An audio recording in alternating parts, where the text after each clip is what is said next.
read today. Today is June the 13th, and that means we're reading from June the 15th because we're 2 days early. Today is also day 166 in a row of our One Year Bible Reads. There we go. Make sure the Bluetooth was turned off. It is. Without further ado, let me get to this page really quickly.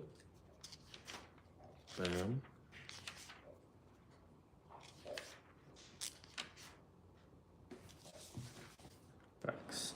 Today's verses are coming from 1 Kings 14, 1 through 15, going through verse 24. We're going to follow it up with Acts 10, 1. What's up, Niche? Acts 10, 1 through 23. And then Psalms 133, 1 through 3. And then wrapping up tonight 3 with Proverbs 7 through 8. They keep showing them. I'm pretty sure it's pretty late over there. So we're going to get started with Kings 14, 1 through 15. So at that time, Jeroboam's sons Abijah became very sick. So Jeroboam told his wife, "Disguise yourself so that no one will recognize you as my wife. Then go to the prophet Ahijah at Shiloh, the man who told me I will become king. Take him a gift of 10 loaves of bread, some cakes, and a jar of honey, and ask him what will happen to the boy." Yeah, I bet it is. So Jeroboam's wife went to Ahijah's home at Shiloh. He was an old man now and could no longer see. But the Lord had told Ahijah, Jeroboam's wife, "Will come here, pretending to be someone else. She will ask you about her son, for he is very sick. Give her the answer I give you." So when Abijah heard her footsteps at the door, he called out, "Come in, wife of Jeroboam. Why are you pretending to be someone else?" Then he told her, "I have bad news for you. Give your husband Jeroboam this message from the Lord, the God of Israel. I promoted you from the ranks of the common people and made you ruler over my people Israel. I ripped you from the kingdom, away from the family of David, and gave it to you. But you have not been like my servant David, who obeyed my commands and followed me with all his heart and always did whatever I wanted. You have done more evil than all who lived before you. You have made other gods for yourself and have made me furious with your gold calves. And since you have turned your back on me, I will bring disaster on your dynasty, and I will destroy every one of your male descendants, slave and free alike, anywhere in Israel. I will burn up your royal dynasty as one burns up trash until it is all gone. The members of Jeroboam's family who die in the city will be eaten by dogs, and those who die in the field will be eaten by vultures. I, the Lord, have spoken." How you doing, Sophia? Welcome to the chat. Then Ahijah said to Jeroboam's wife, "Go on home, and when you enter your city, the child will die. All Israel will mourn for him and bury him. He is the only member of your family who will have a proper burial. For this child is the only good thing that the Lord, the God of Israel, sees in the entire family of Jeroboam. In addition, the Lord will raise up a king over Israel who will destroy the family of Jeroboam. And this will happen today, even now. Then the Lord will shake Israel like a reed whipped about in a stream. He will uproot the people of Israel from this good land that he gave your ancestors, and will scatter them beyond the Euphrates River. For they have angered the Lord with the Asherah poles they have set up for worship. He will abandon Israel because Jeroboam sinned and made Israel sin along with him. What's this all about? So we're reading the 1 Year Bible. It's a daily read that we do every 166 days in, and we're doing it for 365 days. So Jeroboam's wife returned to Tisra, and the child died just as she walked through the door of her home. And all Israel buried him and mourned for him, as the Lord had promised through the prophet Ahijah.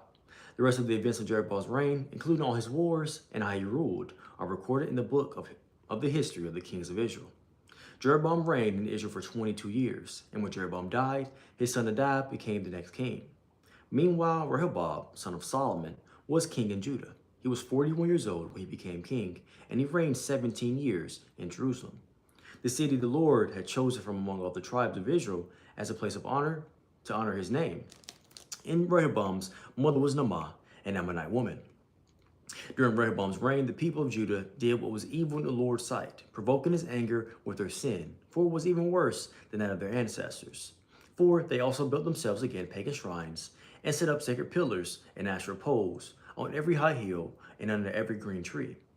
There were even male and female shrine prostitutes throughout the land. The people imitated the detestable practices of the pagan nations the Lord had driven out of the land ahead of the Israelites. In the 5th year of the Rehoboam's reign, King Shishak of Egypt came up and attacked Jerusalem. He ransacked the treasures of the Lord's temple and the royal palace. He stole everything, including all the gold shields Solomon had made.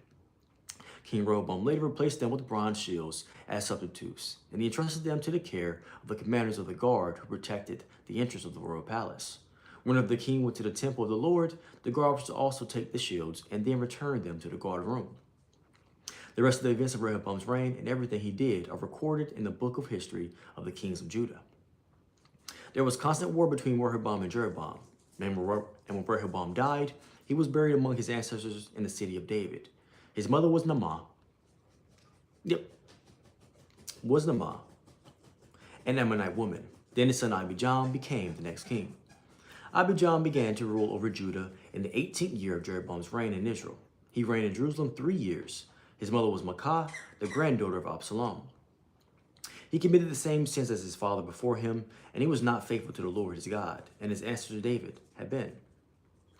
But for David's sake, the Lord his God allowed his descendants to continue ruling, shining like a lamp, and gave Abijam a son to rule after him in Jerusalem. For David had done what was pleasing in the Lord's sight and had obeyed the Lord's commands throughout his life, except in the affair concerning Uriah the Hittite. There was war between Abijam and Jeroboam throughout Abijam's reign. The rest of the events in Abijam's reign and everything he did are recorded in the book of history of the kings of Judah. There was constant war between Abijam and Jeroboam, and when Abijam died, he was buried in the city of David. Then his son Asa became the next king. Asa began to rule over Judah in the 20th year of Jeroboam's reign in Israel. He reigned in Jerusalem for 41 years. His grandmother was Maacah, the granddaughter of Absalom. Asa did what was pleasing in the Lord's sight, as did his ancestor David had done. He banished the male and female shrine prostitutes from the land and got rid of all the idols his ancestors had made. He even disposed his grandmother Maacah from her position as queen, mother because she had made an obscene Asherah pole. He cut down her obscene pole and burned it in the Kidron Valley. Although the pagan shrines were not removed, Asa's heart remained completely faithful to the Lord throughout his life. He brought into the temple of the Lord the silver and gold and the various items that he and his father had dedicated.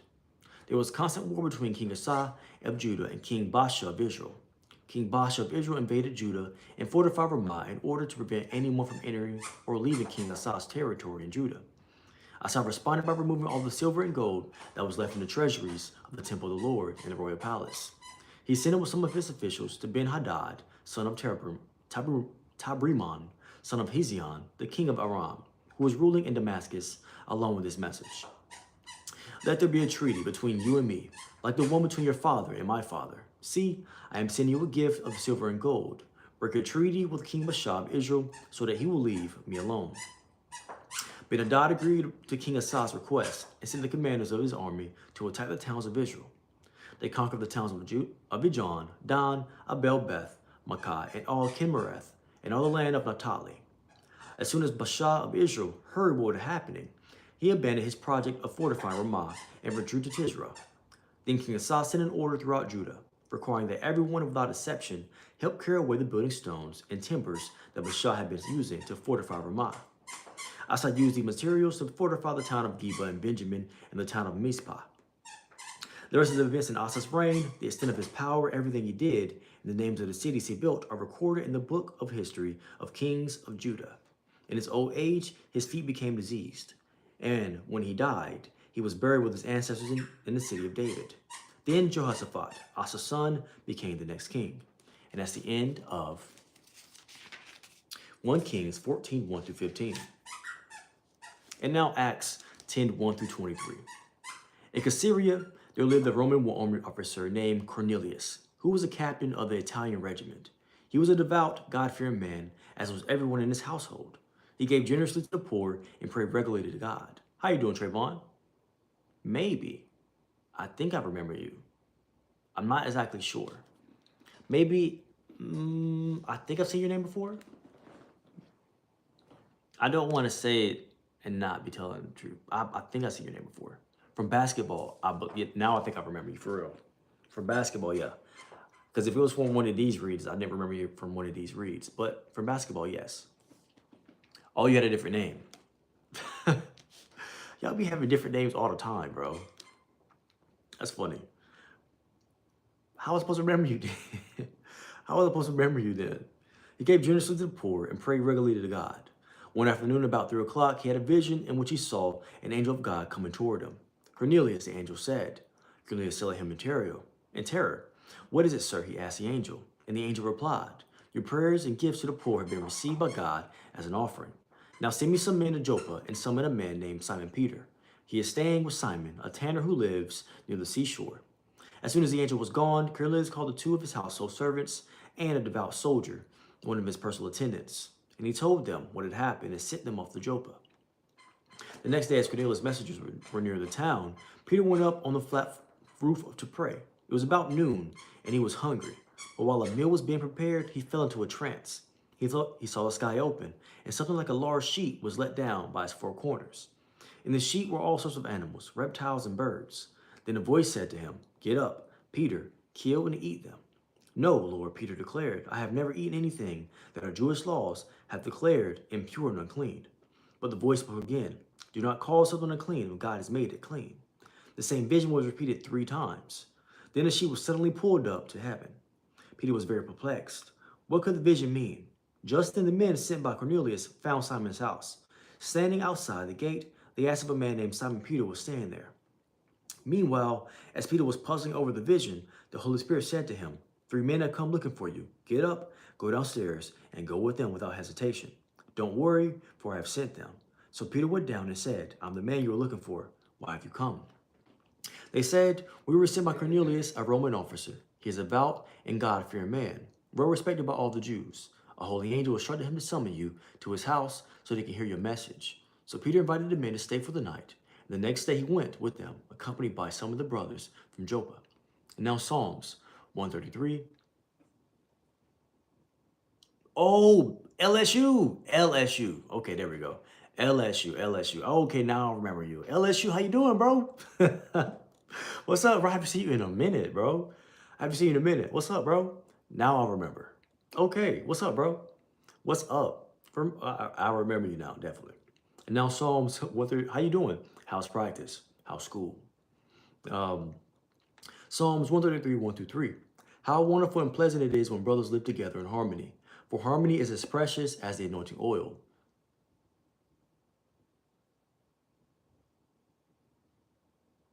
Is school over? I'm under 30. You feel me? Under 30, you know? I'm not knocking on that door yet. That was poured over Aaron's head, and that ran down his beard and onto the border of his robe. Harmony is as refreshing as the dew from Mount Hermon that falls on the mountain of Zion. And there the Lord has pronounced his blessing, even life everlasting. And now Proverbs 17, 7 through 8. How was school though? How did classes and everything go? You know? How was the semesters? How was class? How was it going to LSU? You feel me? And then eloquent words are not fitting for a fool. Even less are lies fitting for a ruler. A bribe is like a lucky charm. Whoever gives one will prosper. Pretty well, but drama. What's up, bro? Welcome to the stream, bro. What you mean by that? Well, I ain't gonna have you tell all your business, bro. But, well, I hope the drama goes away. Myself, I don't really care for drama. I don't really care for drama. I don't even like watching dramatic TV shows. You feel me? So, you know, I hope it goes away. You know, but building a reputation is this next part right here. Building a reputation. And what's up, Ralph? How's your day going, man? Happy Friday to you. Building a reputation. Evil rulers had abandoned the Lord. Then Asa became king and did what was pleasing in the Lord's sight. 1 Kings 15:11. Decades later, Luke tells us of a Roman officer named Cornelius, a devout, God-fearing man who gave generously to the poor and prayed regularly to God. Acts 10:2. 2 men of integrity who developed godly reputations. We do many things in our lives, but people sum up our reputations with a few words. If we think those words might be less than desirable, we should work on repairing our reputations now. Ooh, that's a great way to end that. But I'm gonna still do the same thing I always do. Regardless, I'm gonna ask for clarity, wisdom, and discernment, and I'll be right back because I'm gonna turn off this camera.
What's up, Ash? Welcome to the chat. Okay, let's read building a reputation one more time, right? So building a reputation, evil rulers had abandoned the Lord, then Asa became king and did what was pleasing in the Lord's sight. 1 Kings 15:11. Decades later, Luke tells of a Roman officer named Cornelius, a devout God-fearing man who gave generously to the poor and prayed regularly to God. Acts 10:2. Two men of integrity who develop godly reputations. We do many things in our lives, but people will sum up our reputations with a few words. If we think those words might be less than desirable, we should work on repairing our reputations now.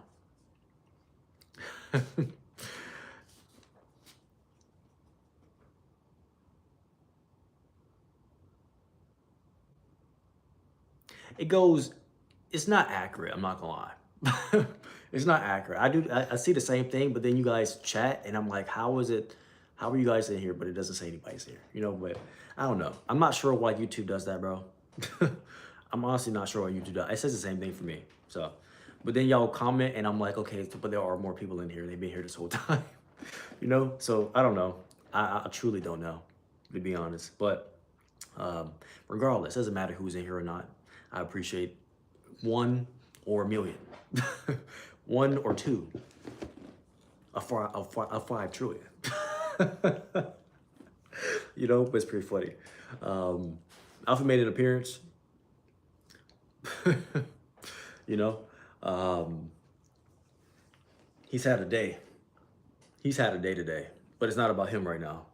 Now we want to read Proverbs 17:7-8.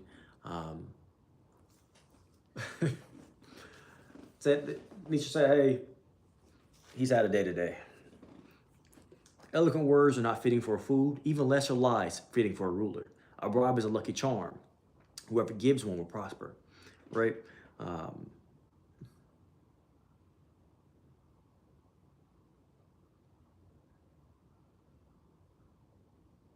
But let's pay attention to one verse.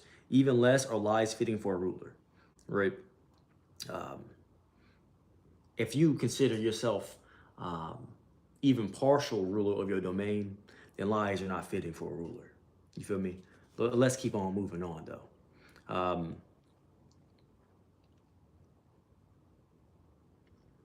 We also read from Acts 10:1-23.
Okay. So we have two two men from different places, right? But there's also two men from different places who carry themselves in the same kind of manner, right? Um, you know, it's like when you you kind of, what words? Let me stop trying to talk. It's kind of like the saying, birds of of a feather flock together. You feel me? It's kind of like saying, birds of a feather flock together, right? They're two very high standing men, right? And so God sent these men to come meet together, to come together, even though one was a Roman, right? And in this time, the Romans were taking over everything, really, right? And one was a Jewish man, right? Typically, they wouldn't come together in the same place in the same household, but they were both highly respected, and it's really like the saying, "Birds of a feather flock together." There we go. So when you are who you are, then there'll be people that you meet that are like you, right? You will meet your likes. You don't have to go look for your likes, for those people who match you. There we go. I was trying to think, and I needed to stop trying to think. I just needed to listen. Now, 1 Kings 14, 1 through 15.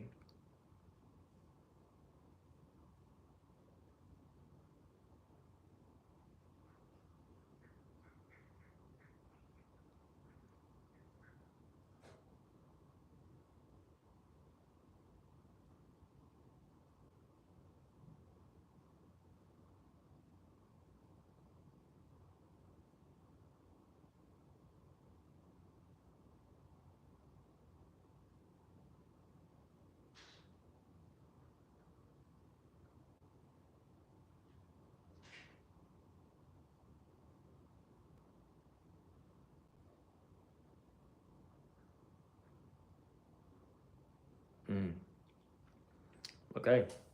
So in here, right, we're talking about Jeroboam, Rehoboam, um, and a couple of descendants that followed, and then leading up to what was his name, the other son, Asa. There we go, King Asa. Um, so Jeroboam, Rehoboam. It's funny their names rhyme. It's pretty funny, not gonna lie. But both of them did things that were detestable to God. They made false gods, pretty much, right? So the biggest thing they did was both made false gods, um, um, and I don't know what an Asherah pole is or anything like that, but one of them even had apparently prostitutes at the Asherah pole. I don't even know what that's supposed to mean. I'm not gonna lie. I don't really care, but you know, um, and it's showing of the down times, right? So it's like it's funny. I have this tattoo right here. It's called the peaks. It's called the ups and downs of life, right? And this was a downtime, right? Um, and this is one of the downtimes. But just like in my peaks tattoo, right? But there's always an up, right? Even when you're going down, if you give it a, if you're open to it, there's always an up. And so King Asa was the uptime. He was one that would respected God, right? He was one that followed the decrees. Rehoboam and Jeroboam didn't. They did whatever they wanted to, right? Um, they were just doing stuff willy nilly. They didn't really know what was going on, just doing whatever, right? Um, but King Asa turned it around, right? And so that then the tides of the people of the community turned around. He got rid of all the other stuff, um, and he listened, right? And it only takes one person or one time to listen to change, right? It's not about. It doesn't really have to be generations. This is just an aspect of this story was generations, right? But it doesn't take generations to change or generations to listen, right? Um, so um, the quicker you listen, the quicker the downtimes end, right? Just like in um, just like in the ups and downs of life, the quicker you can adapt and recover, right? Get back on your feet, the quicker those downtimes end, right? And it's the same thing as in the story here. Um, when Asa turned around, when he started to follow God and get rid of all the other stuff that didn't serve the people nor him, that's when the downtime stopped, right? And then now we have another rising, right? So um, if you're ready for your next rise, right, then you kind of know what you got to start doing. So um, it's time to rise. It's time to rise. It's timing. It's time to rise. You feel me? It's time to rise. So, um, make room to rise, you know, right? Make room to rise. Be ready to listen because it's time to rise, you know? And that's how we're going to end today's 1 Year Bible Read. It's time to rise. It's time to rise. Make room. Be ready to listen because it's time to rise.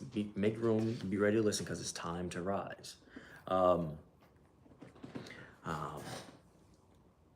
And with that, chat, we're going to end today's 1 Year Bible Read. Let me read these chats really quickly because there's a lot of chats in there.